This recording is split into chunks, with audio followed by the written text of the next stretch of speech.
자, 그럼 이제부터 첫 번째입니다. 의문사 질문의 무조건 정답 15가지에 대해서 우리가 알아보도록 하겠습니다. 지금부터 이제 더 잘 들으셔야 돼요.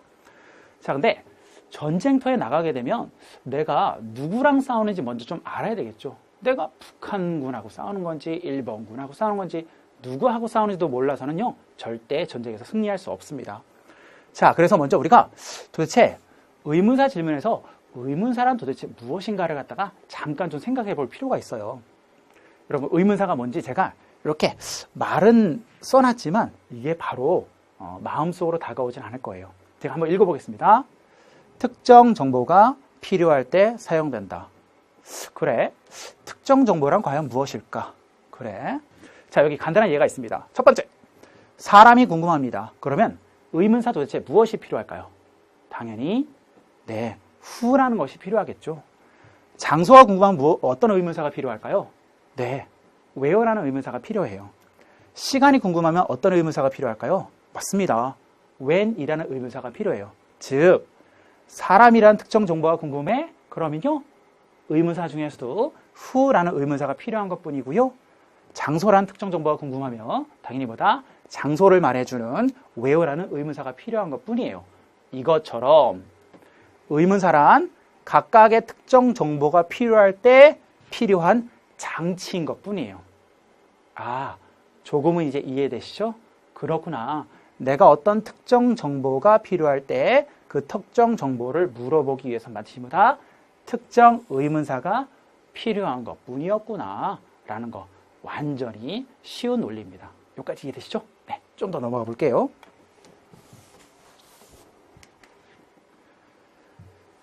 자, 여기 실제 토익 문제인데요. 제가 여기서 갖다가 살짝 한글로 변형을 해보았습니다. 자, 같이 좀 볼까요? 첫 번째, 세미나에 누가 참석해요? 라고 실제로 질문이 나왔던 겁니다. 자, 여기 누가 참석합니까? 라고 했어요. 그럼 당연히 의문사 무엇일까요? 맞습니다. 의문사 당연히 who로 질문한 것이 돼요. 자, who로 질문했습니다. 누구예요? 라고 물어봤어요. 그럼 당연히 정답은 여기서 A, B 중에서 일단 B는 보지 마시고요. A를 보자면 누구예요? 라고 질문했으니까 당연히 대답은 과장님이요 처럼 사람으로 대답하는 것은 당연하겠죠. 두 번째 예문 잠깐 볼게요. 세미나가 언제 열려요? 라고 해가지고 내가 자, 시간이 궁금한 when으로 질문을 했습니다. 언제인지 when으로 질문했어요. 그랬더니 당연히 뭐다? 그러면 시간이란 특정 정보를 줘야겠더니 A번에서 다음 주요 라고 해서 역시 시간으로 잘 대답했네요. 하나만 더. 세미나에 어떻게 가요? 그래서 이번엔요, 어떻게 라는 거, 즉 의문사 how로 질문이 나왔습니다. 그러면 어떻게 가는지 그 수단과 방법을 물으니까 뭐 기차로요, 운전해서요, 걸어서요 등 당연히 이동 수단에 대한 대답이 나와야 되는데 A번에서 잘 대답했습니다. 자, 어떻습니까? 각각의 궁금한 정보를 갖다가 그대로 제공을 해가지고 정답인 것을 알 수 있었어요. 그런데 지금은 우리가 A번을 볼 게 아니라 제가 B번을 설명드리려고 이 예문을 가져왔습니다. 다시 한번 질문으로 돌아갑시다. 세미나에 누가 참석합니까? 라고 사람이 궁금한 질문에 대해서 내가 모를 수도 있잖아요. 그럼 여러분 뭐라고 대답하시겠어요? 모르겠는데요? 라고 대답하겠죠? 맞습니다. 당연히 그래서 마찬가지로 여기 몰라 라고 대답할 수 있어요. 그러면 누구니? 모르겠는데요? 정답이 되네요. 그렇죠? 정답이 되네요. 두 번째, 의문사를 고쳐봅시다. 의문사가 who에서 이번엔요, when으로 시간을 물어보는 의문사로 바뀌었습니다. 그랬더니 세미나가 언제 열려요? 라고 했더니 역시 그 질문을 모르면 모릅니다 라고 또 대답할 수 있겠죠? 아, 그러네요. 역시 이것도 정답이 돼요. 의문사를 또 바꿔봅시다. 자, 그럼 세미나에 어떻게 합니까? how 질문으로 바꿨어요. 당연히 그 정보를 모르면 몰라요 라고 대답할 수 있겠죠? 맞습니다. 여러분, 의문사는 총 7가지가 나온다고 아까 좀 전에 소개시켜 드렸는데 각각의 모든 의문사는요, 각각의 특정 정보가 궁금할 때 필요한 장치인 것 뿐인데요, 그 특정 정보를 모르면 당연히 모르는 상대방은 몰라요 라고 언제든지 대답할 수 있습니다. 그러면 그것은 무조건 정답일 수밖에 없는 거예요. 이해되시겠습니까? 그렇구나. 의문사 질문에 모른다고 대답하면 무조건 정답일 수밖에 없습니다. 그 몰라요라는 대답을 지금부터 실전에서 나왔던 것을 우리가 한번 알아볼게요.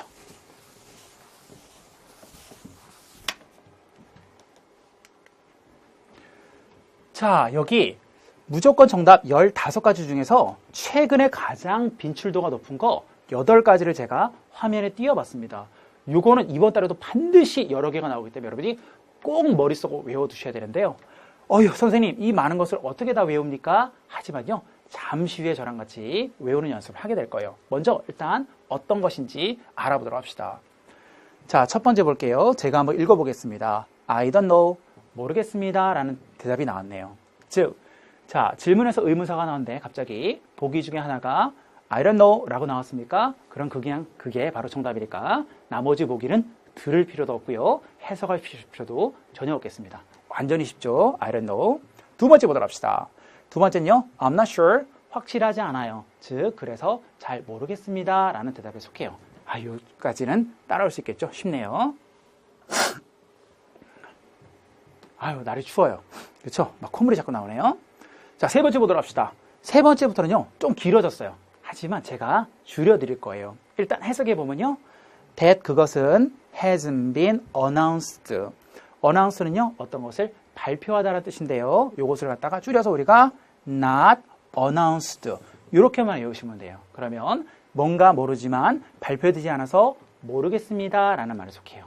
이해되시나요? 자, 세미나에 누가 참석해요? 발표되지 않아서 모르겠어요. 세미나가 언제 열려요? 발표되지 않아서 모르겠습니다. 이런 식으로 답이 나온다는 말에 해당돼요. 이해되시겠나요? 네 번째 보도록 합시다.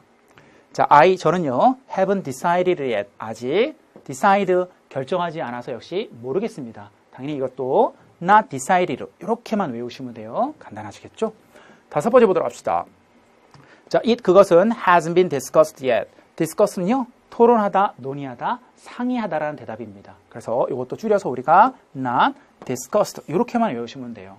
당연히 토론, 논의, 상의되지 않아서 모르겠습니다. 즉, 물어보는 질문에서 모르겠습니다. 라는 대답이 되는 거예요. 자, 여섯 번째 볼게요. The schedule 일정은요, hasn't been confirmed yet. confirm이라는 것은요, 어떤 것을 확인하다 라는 뜻인데요. 일정이 아직 확정되지 않아서 저는 물어보는 질문을 모르겠습니다. 라는 대답이에요. 이해되시겠어요? 그래서 이것도 줄여서 당연히 not confirmed 이렇게만 외우시면 돼요. 이해되시겠죠? 자, 마지막 일곱 번째, 여덟 번째인데요. 요즘 자주 나오는 것입니다. 그래서 잘 외워두셔야 되는데요. 자, I'll check. 제가 확인해 보겠습니다. 자, I'll find out. 제가 알아보겠습니다. 왜 확인해보고 왜 알아본다고 할까요? 자, 세미나에 누가 참석합니까? 제가 확인해 볼게요. 제가 알아보겠습니다. 즉, 지금은 모르니까 당연히 바로 내가 알아보겠습니다. 확인해 보겠습니다. 라는 대답을 한 것뿐이에요. 이해되셨나요? 자, 그러면 자, 이것을 갖다 어떻게 외우냐면요. 이렇게 외우시면 돼요. 지금 한꺼번에 이걸 다 외우지 마십시오. 이 많은 것을 어떻게 다 외웁니까? 단지 하루에 한 번씩만 여러분이 이것을 갖다 펼쳐놓고 한 번씩만 따라 읽으세요. 그러면 일주일 정도면 기가 막히게 몽땅 다 여러분의 머릿속으로 들어가게 돼요. 제가 항상 수업 시간에 학생들한테 이걸 갖다가 한 번씩 꼭 수업 전에 따라하게 만듭니다. 여러분도 한번 지금 경험을 해보실래요? 네, 한번 따라해 봅시다. 첫 번째, I don't know. 좋습니다. 두 번째, I'm not sure. 세 번째, not announced. 네 번째, not decided. 다섯 번째, not discussed. 여섯 번째, not confirmed. 일곱 번째, check. 마지막, find out. 이렇게 하루에 한 번씩 I don't know, I'm not sure, not announced, not decided, not discussed, not confirmed, check, find out. 이렇게 하루에 한 번씩만 여러분이 이걸 갖다가 입으로 외우시게 되면요.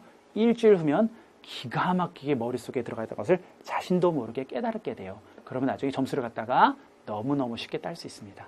가능하시겠죠? 오늘 다 외우지 않아도 됩니다. 하루에 한 번씩만 외우도록 합시다. 되셨죠?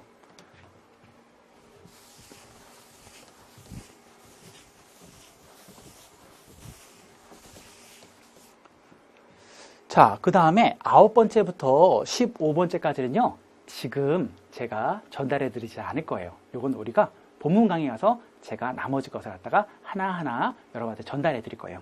자, 그럼 지금부터 우리가 두 번째로 가봅시다. 제가 이렇게 색깔도 표시해 놨네요. 보시고요. 자, 이제 이걸 갖다 실제로 적용하는 방법을 좀 알아야겠죠? 여기 바로 정리를 해봤는데요. 내가 질문해서 의문사가 들렸어요. 의문사가 뭔지는 몰라도 상관없고요. 뒤쪽은 몽땅 다 놓쳐도 아무런 문제 푸는데 지장이 없습니다. 자, 근데 선택지를 듣다 보니까 보기 중에 하나가 갑자기 I don't know 라는 게 들렸습니다. 그러면 정답은 무엇이죠? 당근 B번이 정답인 거예요. 아시겠죠? 그럼 당연히 뭐예요? A번이나 C번 신경 쓸 필요가 전혀 없습니다. 특히나 A번은 어찌어찌 들으려고 노력했는데 B번에서 갑자기 무조건 정답이 나왔으니까 C번은 그냥 절대 듣지 않아도 되는 거 아시죠? 괜히 이거 듣고 있다가 그쵸? 집중도를 떨어뜨리면 나중에 전체 시험을 망치게 되니까 쓸데없는 거는 과감하게 버리는 연습도 꼭 하셔야 돼요, 여러분. 아셨죠?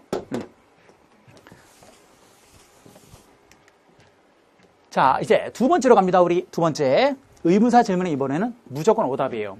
자, 이건 아까 제가 설명드렸지만 고수들이 쓰는 방법이라고 설명드렸습니다. 여러분들은 지금 초보지만 고수처럼 한번 문제를 갖다 풀어보도록 합시다. 자, 무조건 정답이 7개나 있네요. 자, 어려운 문제 해결법. 아까 잠시 전에 소개시켜드렸습니다. 초보들은 정답만을 맞추려고 애쓰지만 고수들은 뭐라고요? 어려운 문제일수록 정답을 직접적으로 공략하지 않고 오답을 소거하면서 정답을 갖다가 거저먹기 방식으로 도출해야 한다고요. 여러분도 그 방식에 한번 비법을 배워보도록 합시다. 자, 여기 바로 제가 전달해 드렸습니다. 의문사 질문에 무조건 오답 7가지가 있는데요. 한번 읽어볼까요? 첫 번째, yes. 두 번째, no. 세 번째, sure. 네 번째, okay. 다섯 번째, right. 여섯 번째, think. 일곱 번째, really가 있겠습니다.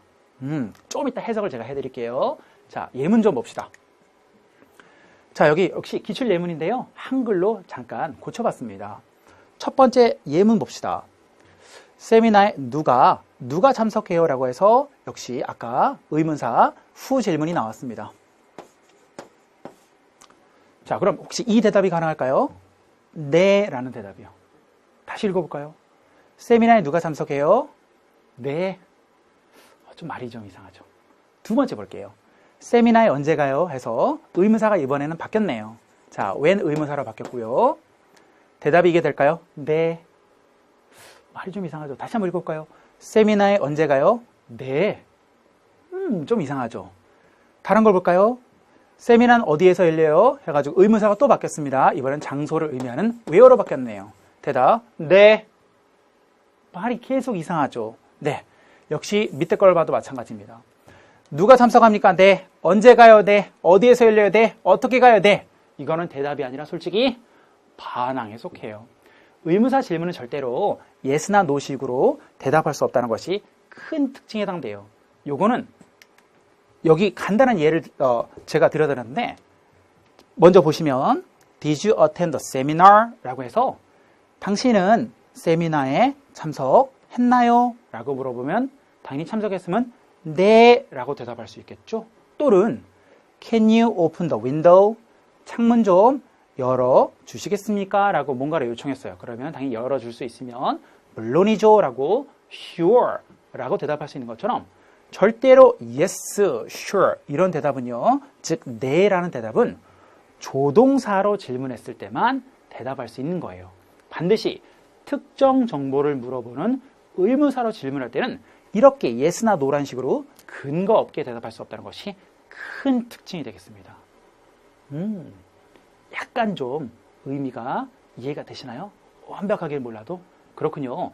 지금 완벽하게 잘 이해를 못하시면 일단은 의문사 쪽에는 yes나 no라고 대답할 수 없구나. 일단 기계적으로 외워두시고 나중에 차근차근 우리가 실전 문제를 풀다 보면 자동적으로 이해가 되세요. 그렇죠.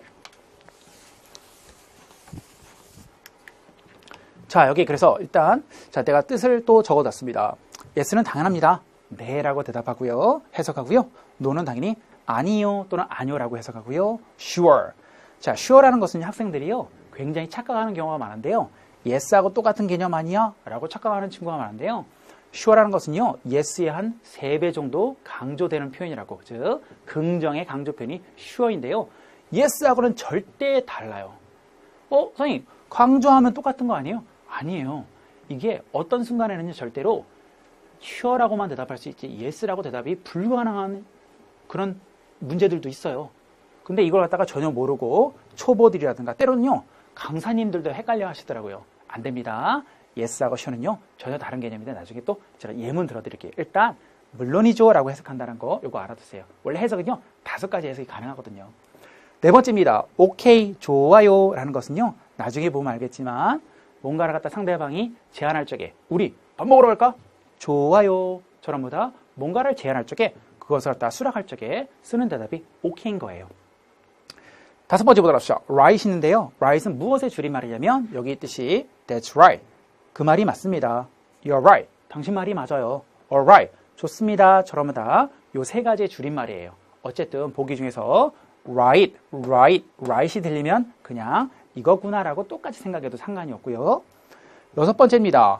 thank라는 말은요. 무엇의 줄임말이면 thanks, 고마워요. thank you, 감사합니다. 처럼 다 요 2가지의 줄임말인 것 뿐이에요. 당연히 역시 이것도 의문사 질문에는 대답이 불가능해요. 예를 들어서 세미나에 언제 참석해요? 고마워요. 말이 되나요? 세미나에 누가 참석해요? 그 말이 맞습니다. 세미나에 언제 참석해요? 좋아요. 자체가 말이 안 되는 거예요. 이해되시겠나요? 마지막 7번째인데요. really. 뭔가 우리가 놀랐을 때 쓰는 말이죠. 정말? 예를 들어서 세미나에 누가 참석합니까? 정말? 세미나가 언제 열려요? 정말? 이렇게 대답할 수 없다라는 말에 속하는 거예요. 이해되시겠죠? 일단 우리 이거 매달마다 미친 듯이 많이 나오기 때문에 이거는 지금 당장 우리가 좀 외워가도록 합시다. 먼저 일단 이 위에 있는 4가지 yes, no, sure, okay를 반드시 초보도 꼭 외워두셔야 돼요. 그 다음에 내가 만약에 만점을 받고 싶은 분이라면 나머지 3가지를 갖다가 추가로 외웁니다. 그럼 일단 우리 누구든지 외워야 되는 건 4가지를 같이 외웁시다. 첫 번째 yes, no, sure, okay. 그 다음에 추가로 right, think, really 까지를 갖다가 반드시 외워두셔야 돼요. 이것은 매달마다 엄청나게 많이 나옵니다. 선생님, 엄청나게 많이 나온다는데 도대체 얼마나 많이 나오는 것입니까? 라고 물어본다면요. 자, 아까 8투는 30문제가 출제된다고 소개시켜드렸어요. 이 중에서 의문사 질문이 45%고 조동사 질문 쪽이 55%라고 소개시켜드렸어요. 그런데 의문사 질문 쪽에서 yes, no, sure, okay, right, think, really라고 대답하는 것은 무조건 오답이라고 소개시켜드렸잖아요. 그때 얼마나 많이 나오냐면요. 자, 이것을 갖다가 문제로 환산해 보자면요. 평균적으로 자, 이 45%에 해당되는 것이 약 12문제가 배정이 된다는 말인데요. 이 중에서 한두 문제를 제외하고 나머지 몽땅 다 모든 문제는 무조건 이것이 무조건 포함이 돼가지고 오답을 구성하는 것이 원칙이에요. 그것이 출제의 원리입니다. 그것을 알고 있으면 우리가 점수를 갖다 쉽게 딸 수 있는 거예요. 엄청나게 많이 나오니까 절대로 잊지 마십시오. 그러면 실제 문제에서 어떻게 적용해야 되는지 실제 문제를 한번 알아보도록 합시다.